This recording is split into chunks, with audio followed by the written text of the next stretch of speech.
Hours after the panic and confusion in this tunnel, complete silence as a police scenes of crime evidence gatherer makes his way towards Circle Line locomotive 204. The train, which had been travelling between Aldgate and Liverpool Street stations in East London, is now empty of its passengers. But the horror they faced earlier that day is obvious. 7 people died here, scores of others were injured in the powerful explosion which ripped through the second carriage from the front.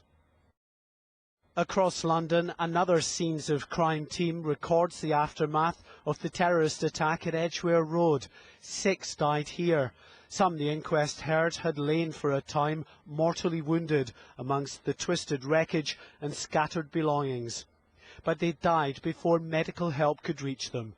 Such was the chaotic nature of the unfolding disaster, exacerbated by the difficulties of communicating and operating in the underground tunnels.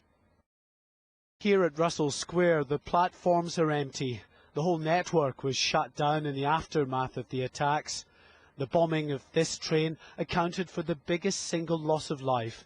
26 died at Russell Square. 6 were thrown from the train by the power of the blast. The inquest heard how this Piccadilly line service had been packed at the time of the explosion.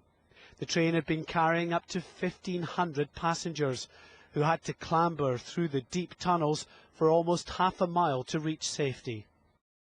While the Russell Square victims were trying to reach the surface, above ground another horror was unfolding. This number 30 bus blown apart by the 4th suicide bomber.